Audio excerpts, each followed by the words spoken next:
आज हम जानेंगे कि मरने के बाद क्यों पढ़ते हैं गरुड़ पुराण। ये शाश्वत सत्य है कि मानव शरीर नश्वर है। पुराणों के अनुसार कि जो व्यक्ति अच्छे कर्म करता है तो उसे मरने के बाद स्वर्ग की प्राप्ति होती है। वहीं जो पूरी जिंदगी बुरे कर्म करते हैं वे नरक जाते हैं।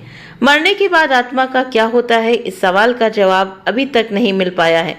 तो पौराणिक कथाओं को ही हम सब सच मानते हैं। मान्यताओं के अनुसार मनुष्य की मृत्यु के बाद कुछ रीति रिवाजों का पालन किया जाता है, जिनका उद्देश्य आत्मा को बिना किसी परेशानी के उसके निर्धारित स्थान तक पहुंचाना होता है। इन्हीं सब रिवाजों में से एक है गरुड़ पुराण का पाठ। 18 पुराणों में गरुड़ महापुराण का अपना एक विशेष महत्व है। गरुड़ पुराण सनातन धर्म है, मृत्यु के बाद सद्गति प्रदान करने वाला माना जाता है। इसलिए सनातन हिंदू धर्म में मृत्यु के बाद गरुड़ पुराण के श्रवण का प्रावधान है। मान्यता है कि मरने के बाद भी इंसान की आत्मा उसी घर में रहती है और वो भी गरुड़ पुराण सुनती है। गरुड़ पुराण का धार्मिक महत्व यही है कि इससे मृत व्यक्ति की आत्मा को शांति मिलती है। दुख में विचलित परिजनों का मन गरुड़ पुराण को सुनकर कुछ शांति प्राप्त करता है। गरुड़ पुराण का पूरा अध्याय 2 भागों में बटा है। पहले भाग में श्री विष्णु के स्वरूपों का वर्णन है, उनकी भक्ति और उपासना के महत्व के विषय में बताया गया है। आरंभ में मनुष्य से सृष्टि की उत्पत्ति, ध्रुव चरित्र और 12 आदित्यों की कथा प्राप्त होती है।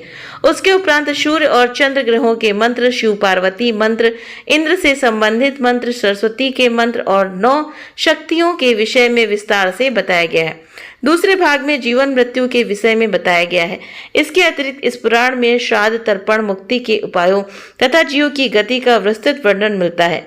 शरीर को त्यागने के बाद आत्मा के साथ क्या होता है, वो किस तरह दूसरी योनियों में जन्म लेता है, इत्यादि बातों का उल्लेख किया गया है। इस तरह गरुड़ पुराण में भक्ति, ज्ञान, वैराग्य, सदाचार, निष्काम कर्म की महिमा के साथ ज्ञान, यज्ञ, तप, तीर्थ, दान आदि शुभ कर्मों में सर्वसाधारण को प्रवृत्त करने के लिए अनेक लौकिक और परलौकिक फलों का वर्णन किया गया है। इसके अतिरिक्त इसमें आयुर्वेद, नीतिसार आदि विषयों के वर्णन के साथ मृत जीव के अंतिम समय में किए जाने वाले कृत्यों का विस्तार से निरूपण किया गया है। आत्मज्ञान का विवेचन भी इसका मुख्य विषय है। अंततः इस पुराण द्वारा प्रेत कल्प का विस्तार से वर्णन करते हुए विभिन्न नरकों में जीव के पड़ने का वृत्तांत ज्ञात होता है।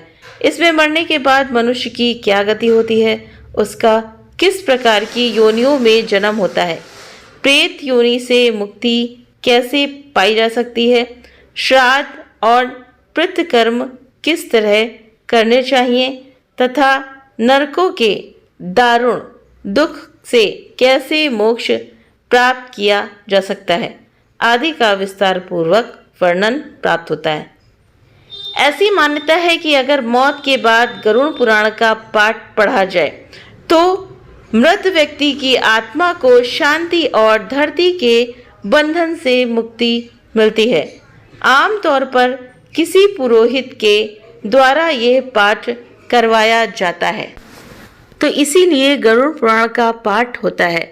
क्योंकि जो हमारे यहाँ से अगर किसी की मृत्यु होती है तो वो कहते हैं कि वो आत्मा भटकती रहती है, तो आत्मा को एक निश्चित स्थान दिलाने के लिए कहने का मतलब है कि उनको मोक्ष का द्वार पाने के लिए ये सब करा जाता है। और ये गरुड़ पुराण पढ़ना बेहद मस्त होता है।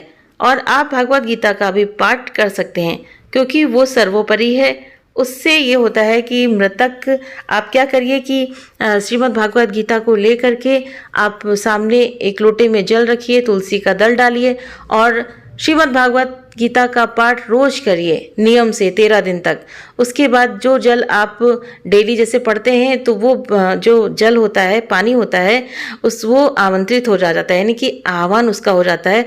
तो आप उसको क्या करिए, उसका पाठ करने के बाद में आप चारों तरफ उसको घर पे छिड़क दीजिए। और ऐसा कहते हैं कि अगर वो बूंद उस आत्मा पे पड़ जाती है तो वो आत्मा का कल्याण हो जाता है।